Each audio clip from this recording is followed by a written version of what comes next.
Hello, welcome back. And today we're going to be going over the most underrated free agent pickups. Let's go.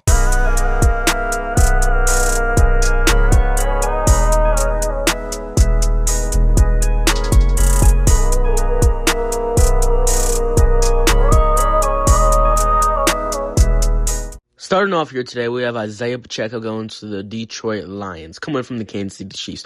Now, the reason why I think this man is a valuable, underrated free agency pickup is because I think, personally, this man is almost a top 15 running back. Now, I know what that sounds like. Top 15, that's like half the league is better than him. Yeah, but he's better than half the league, too, with top 15. Also, we're forgetting this man almost rushed for 1,000 yards the last time he was healthy. Now, if he stays healthy, this is one of the best free agent pickups for the Lions, since he does fill in that David Montgomery role.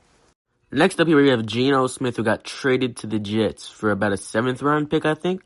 Now, I don't agree with Aaron Glenn when he said he's the man that's going to lead us to the promised land. I don't think all that, but I do think this is a solid team that can go 8-9 or maybe even 9-8. He could win games, and I think it's just so underrated that he's getting swept under the rug completely, like he was not just a top 10 quarterback a little bit ago. And I think that as long as Aaron Glenn doesn't limit the potential that he has, I think he is a top 10 quarterback. I think he is a top 10 quarterback. And yeah. Going to the next.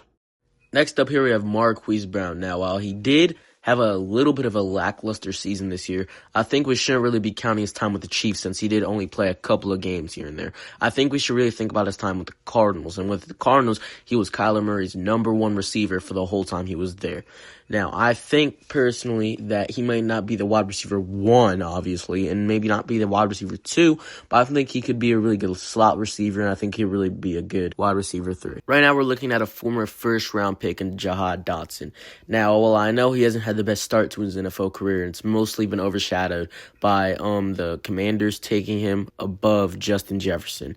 But I do think this is still a really good and valuable pick since they already got rid of Darnell Mooney. I think this could even more fill up that spot than Darnell Mooney ever did in his time. I think this could be one of the most and best underrated pickups in all of free agency. Next up, we got a trade going on with the Cowboys getting Rashan Gary. Now, I know damn well this is not going to fill up the hole that Micah Parsons left, but I think this could deeply boost their pass rush, and I think this is going way under the rug with all the Max Crosby stuff. I think this could be one of the best moves of the offseason, too, just because it's going to make the Cowboys defense be middle of the pack, and this is going to be an amazing year, and it's really a make-or-break year for his career. Next up here, we have last year's interception leader in Kevin Byard. I know this isn't going to be like the other ones where it could go down as the best move of the offseason, but I really do think this move has went way under the rug. This could boost the Patriots defense, at least in that secondary. That was kind of needed because other than Christian Gonzalez, they really didn't have a lot of people. But I really do think this is an amazing pickup. And yeah, on to the next. Next up here, we have Jaylen Watson. Now, there isn't a lot of information on this guy. All I know, really, is that this is a bowler. I think he hasn't a lot of touchdowns. Correct me if I'm wrong. He hasn't a lot of touchdowns in 2022. And I think that this man was at one time an interception leader. You could, again, correct me if I'm wrong. I've heard it. I just tried researching and everything. Not a lot on this dude. He is good, though. Trust me. He's underrated.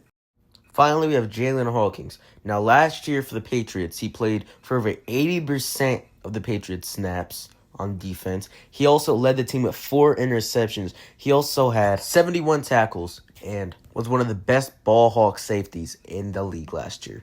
I think even though the Ravens' safety core is already stacked, this is just another great addition to it. Anyways, that is all for today. Hope you guys enjoyed this amazing NFL content. Stay G'd and tune in for the next one.